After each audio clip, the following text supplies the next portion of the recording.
Hello, I'm here with Serge from DeMour Wines. Hello, Serge. How are Hi. you today? Perfect. Thank you very much, Tim. Wonderful. Thanks for coming to Private Reserve's World Headquarters in beautiful Garfield Heights, Ohio. The pleasure is mine Yeah. to be here to help you guys and to give some information about the wines. Excellent, excellent. Now, from the sounds of it, you don't do a lot of what most people would call work because you're representing some fantastic wines and chateaus, and you get to go around and talk to beautiful restaurateurs. What do you think the actual hardest part of your job is? The hardest part of the job, you only see the best part of it. That's the problem. Okay. The best part is being here, drinking a good glass of wine. But the hardest part is to, get the show on the road and try to sell the wines. It's not, well, you do a good job, you hit me, but of course, it's not so easy. It looks always easy, but it isn't. Wonderful, wonderful. Now, your company that you work with is owned by the DeMour family, Yeah. so it is a family-owned business. 100% financially independent, family-owned business. They started it. You want to give a little history? Please. Okay. So it all started in the late 30s, and it's already a third generation. So it started with the grandparents in 1938, and they bought their first chateau in France in 1950, Chateau Tour-Balados. Before that, before they bought the first estate, they made liquor in Belgium. So in fact, it's a Belgian family. They have their 5 estates in France, but it's a Belgian family raised and born in Belgium.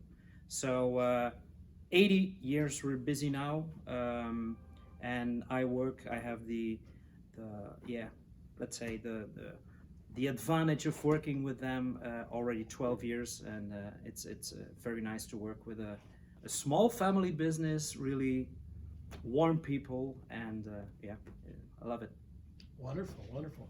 So, what made them buy a chateau? I think it was 1950. 1950 was the first chateau they bought. Well, they were on a trip in France, and in fact, the grandmother, if I may say, the grandmother of the first generation, she fell in love with the region of Saint-Emilion.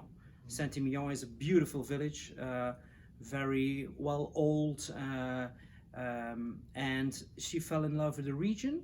And during a tour, of course, the fact they were in business of wine and liquors and spirits, they saw a chateau, and apparently, they had the money. I don't know if they had, but I suppose they had.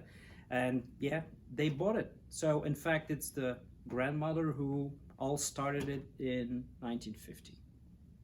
And what was the state of Bordeaux in 1950? I mean, this was shortly after World War II. Yeah, it's you cannot compare it with how the city of Bordeaux was. Bordeaux in general was really, you cannot compare it with what it is now. Now it's a modern village, a town. Sorry, it's not a village. It's worthwhile seeing, but I think at that moment everything was really demolished, destroyed. The chateau which they bought was really in a bad shape. It was also not so big. During the years on, they bought some vineyards around it, which what it is now. It's 10 hectares, but it used to be only 3 or 4 hectares the moment they bought it. So, and they rebuilt it completely from scratch. So they saw the capacity of what the vineyard could bring, because it's really in slopes. How do you say that? Amphitheater way of where the vineyards are, and so they saw the capacity of what could bring the vineyards, but everything else, the barrel cellar, and was really in a very bad state. Yeah. So soon thereafter, rather than committing to being a right banker or a left banker, if I understand correctly, the husband found an estate in Margaux that. That was the second estate they bought in 1964. And at that point, it was also in a demolished way, really bad. The same thing here, a few plots of land with it, and yeah, why he wanted to go from right bank to left bank, and yeah, I think they kept the thing going, and the once you are in as a wine producer, I think he wanted to build something big, the grandfather. So yeah, in 1964 they took over, or they bought Au Breton La Rigaudière in Soussain's on the left bank, sorry. Wonderful. And then they've since bought 3 more estates. Yes. And so we have, besides the first Tour-Balados, Saint-Emilion, and the Margaux, we have 2 other Bordeaux superiors on the left bank. Let's say really very near the appellation, the region of Margaux. So it is a Bordeaux superior, but with the same characteristics as a Margaux. In Margaux, that's the first one, 5 miles out of the border of Margaux appellation, and then in Ludon, La Combe-Cadio, that is where the La Combe is, Ludon. And then we also bought the estate next to the estate, the first estate, Tour-Balados. We bought the lands of Chateau La Croisille. That was the last estate that we bought. But let's say there was not a chateau on it. Now there is, because we constructed it something completely new, state of the art in winemaking, and we finished it that 2-3 years ago. So the first vintages of I think the 2015 was the first vintage made in the new estate, Chateau La Croisille. Speaking of that new chateau that you built there, it's a little architectural gem. It is, but not traditional in any sense of the word. How did the Bordelais respond to that beautiful new property? Well, I was not there during the conversations, but what I heard from Olivier, my younger boss, the 3rd generation, and of a winemaker, Jean-Michel Garcion, they really had a hard time dealing with, well, they stopped when they saw the modern thing rise out in the blue sky of Saint-Emilion. It was really, bad. And above that, the color was orange. And we are on the highest point in Saint-Emilion, so you can see us by far. They had to stop the construction, and I know that they had to go to the governor of the province of the region to discuss, and finally they reached what they had, so they could build and end the building. Yeah. Wonderful. No, it was was a hard day's work. Yes, yes. What was the inspiration for such a non-traditional design? Good question, which I cannot answer. No, I will be frank. Fair enough. I don't know. But what's inside the building, it's quite modern, but what inside the building is also a piece of art in winemaking. It's by gravity, so the wine comes in at the top floor, goes into the tanks, and the lowest floor we have our barrel cellars. So it's really by gravity, and it's our winemaker Jean-Michel Garcion who thought about every single detail, and I think he gets the credits for that. But why such a modern building? Sorry, I don't know. That's interesting. Now, I know you're going to tell us in separate videos a little bit more about the particular properties, but I want to ask you a question. Jean-Michel Garcion, you mentioned, who's your uber talented winemaker. He was the one who kind of helped you transition to the other part of the business that I think is so remarkable, the fact that you manage these, 25 or 30 other properties? Yes.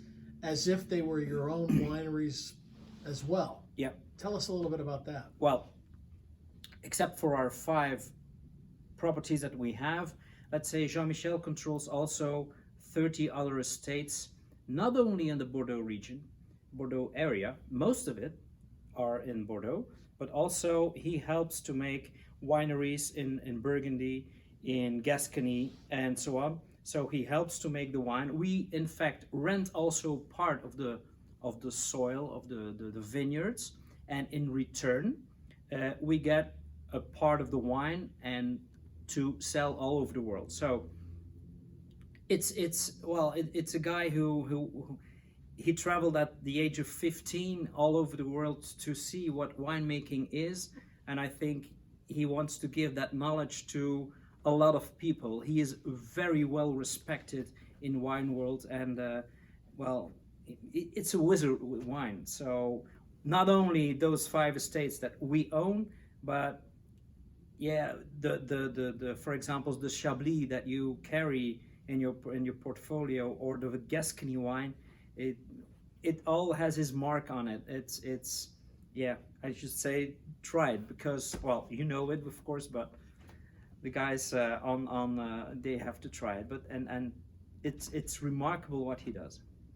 If you had to summarize his winemaking style in a way that everybody could relate to, how would you define his style versus some of the other well-known enologists or consulting enologists in the area? I think one word is appropriate, and that is something you can find in each and every wine he makes. Probably it's a a killer for as a word, but is balance. Balance. We have in Bordeaux region some of the big enologists and winemakers, also who very well respected. When you taste the wines of those guys, I have one in mind, but I won't tell the name because it's shocking.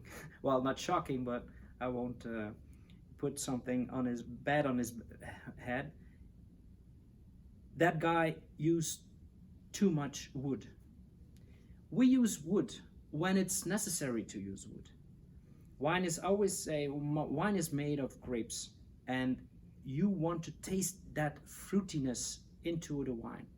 When the wine has enough maturity and enough power to put in a barrel, he will do that. But we also have wines who did not see any oak at all. I had a question yesterday by a guy, why on earth you don't use oak for your wines, for all of your wines? I say, why? It's not necessary to use oak on each and every wine. It's and the balance you get from the wines he make, yeah, there's not one thing popping out. It's all so, yeah, perfect. When they're young, when they get a little bit older, when they're really old, of course, not too old, but it's balance. That's for me the only word I can say about his wines. Probably it's, yeah, like I said, it's easy, but it is not easy to get what he gets. Wonderful. Yeah, he certainly is a talent. He's not as well known in the United States as he should be, because I think he has, proven from the entry level to the Grand Cru, he's making just fabulous wine at all price points. And I feel like you say with balance, I say he makes wines for the table, wines that are very food friendly and very what I would consider typical Bordeaux. Like there's no mistaking where these wines come from. Yeah, exactly. That's you cannot. Yeah, it's a school example. Most of the wines of how a Bordeaux should be in what we make in Bordeaux, of course. Right, right. Now, his family is originally from the Loire? Yes, he is. Yes. Yeah, his parents were winemakers in the Muscadet region, so the part of the Loire Valley on the coast side, and that's where he was raised and born, in Muscadet. Okay, but he also made wine for a while in Burgundy, if I'm not mistaken, or Champagne. In Burgundy, he traveled and worked and made wine in Australia, New Zealand.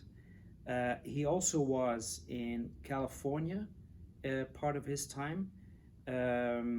Austria, he worked also. So he really traveled Germany because his sister is married to a winemaker in Germany. So he also worked there. So he saw a lot of land, different kind of wines in the world, and he made a lot of wines in the world. That's right. Wonderful. Well, if you had to say one thing about the DeMour portfolio of wines to restaurateurs around the United States market, what would you say? What would you say to them about the properties? Get the question back, because I lost you somewhere. Oh, that's okay. If you had just a few words to say to restaurateurs around the United States about DeMour's properties and why they should consider them, what would it be? I think the wines, especially for our properties, you won't find anything better in the price range we are. You can find cheaper Margots or cheaper Bordeaux Superiors, and of course more expensive ones, but you never find the quality with our prices. It's easy. No, it's not easy. And what you have in the glass is always worthwhile. That's the only thing I can say about it. Wonderful. Well, thanks for sharing this information, and we'll look forward to hearing a little bit about the different properties in later videos. Okay, thank you, Tim.